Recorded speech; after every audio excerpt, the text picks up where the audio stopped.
Without question, the New England Patriots need offensive weapons after last year's dismal showing that placed the Pats in the bottom half of the league in several key offensive categories. The most glaring issue is yardage, which New England was near the bottom in total yardage, which is evident in their average time per drive, average plays per drive, average yardage per drive, and average points scored per drive, all of which they were ranked 25 or worse. Yes, we could take a deeper dive into the individual stats and determine their primary drivers. However, I don't think we need to get into any extreme level of granularity to see that the Patriots need help sustaining drives and finishing in the end zone. It was apparent that the offense was not firing on all cylinders.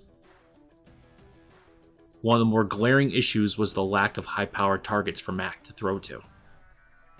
Indeed, Myers was able to extract some catches and keep some drives alive, but that was not sustainable. Stevenson was Mac's primary target last year, but he was burnt out in the last quarter of the season. Most of the other targets were not unlocked, leaving Myers and Stevenson to carry the load. It was apparent that the Pats' offense was missing that dynamic pass catcher who injected volatility into the defense and always found the way to present an opportunity to be a target. In the past, New England had Edelman, Welker, Troy Brown, Amendola, and Gronk, who were all reliable targets. They were the guys that found a way to get enough space for Brady to laser one right in there to move the sticks.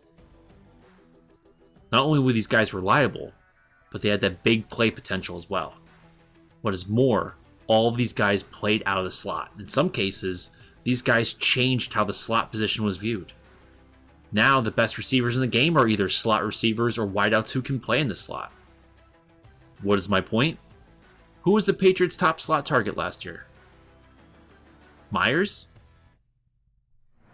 Is Jacoby a slot option because he is that elite of a talent at slot? Or is it because he can't play the exterior?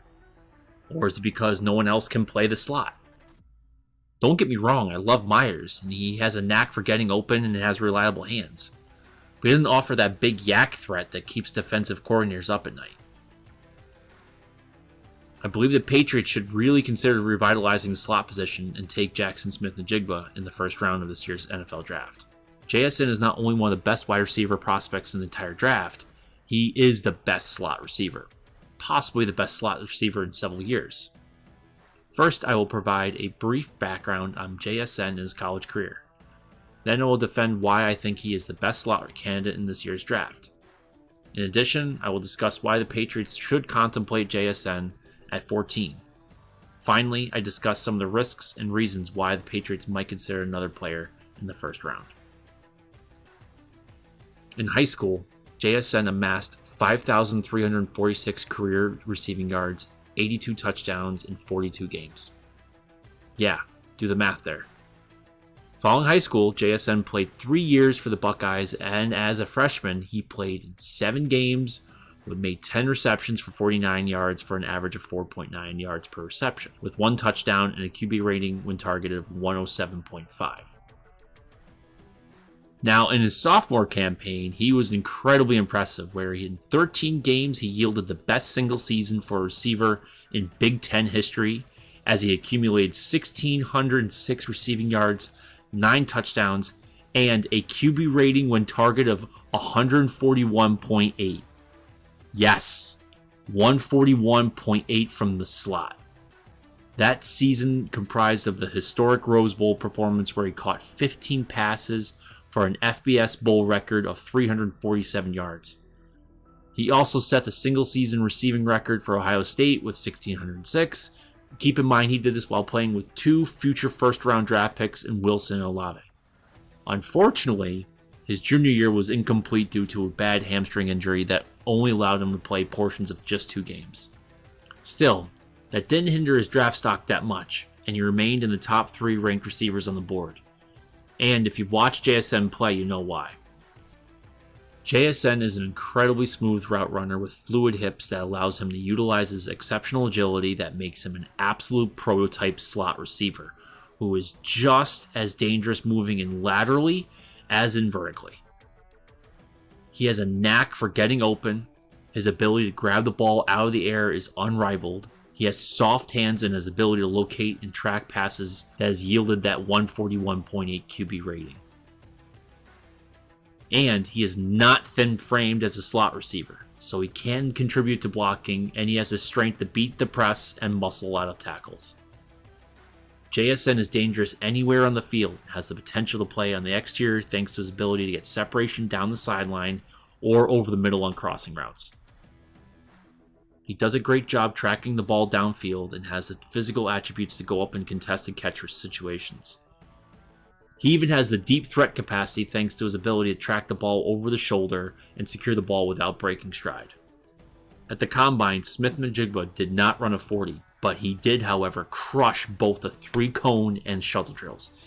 He ran a 3.93 shuttle, which was the 4th fastest in history in the Combine and is in the 98th percentile. His 3-cone was 6.57, which was 97th percentile and 13th all time. Despite not running the 40, he still managed to hit a RAS of 9.39. It will be interesting if he decides to run a 40 at his pro day. On the downside, it doesn't appear JSN has elite top-end speed, and his decision not to run the 40 at the Combine did not help alleviate that concern. His backside mechanics and low knee drive really prevents him from developing another gear.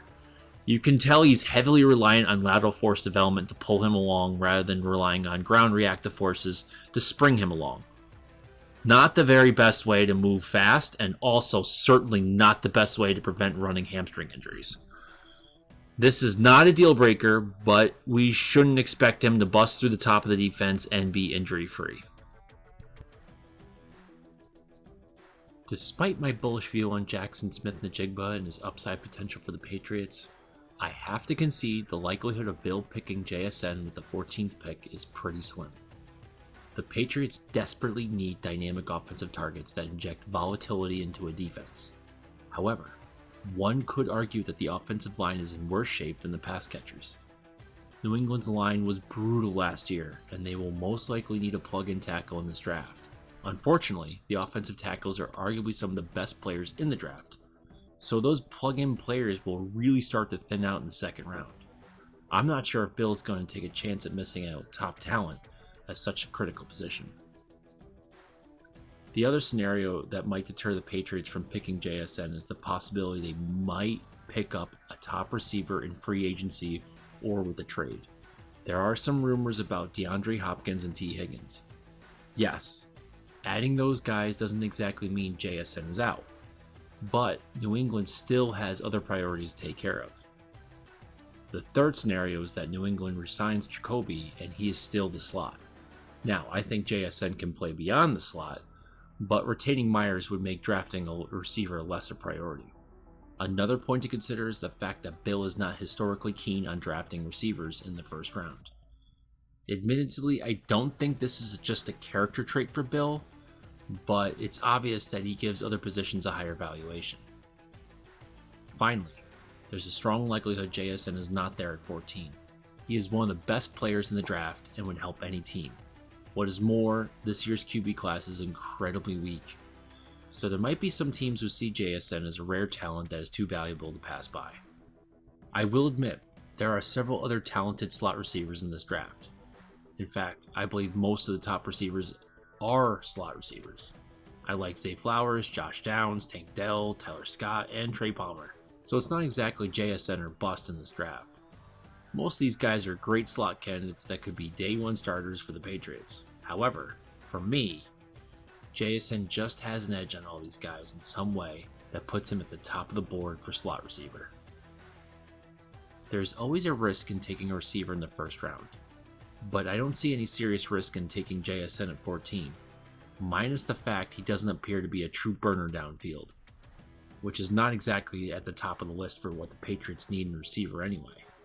Again, the Patriots need a guy who finds his way to get open and can do something with the ball once it's in his hands. Besides Ramondre, Bourne, and Henry, the Patriots are devoid of these attributes. Last year was like watching football with the ultimate frisbee rules, basically no movement beyond the reception. The Patriots can't go through that again, and JSN is one of those handful of players in this year's draft I have full confidence can address this issue. Again, I believe the circumstances will discourage Bill from taking JSN in the first round, but it is near impossible to convince me the Patriots don't need his talents. Hopefully the Patriots can make enough deals ahead of the draft to allow them the luxury to picking him at 14. So, there you have it. Do you like JSN for the Patriots? Do you think Bill's going to make a call? Is there someone else we should consider over him? Let me know in the comments. Thanks for watching.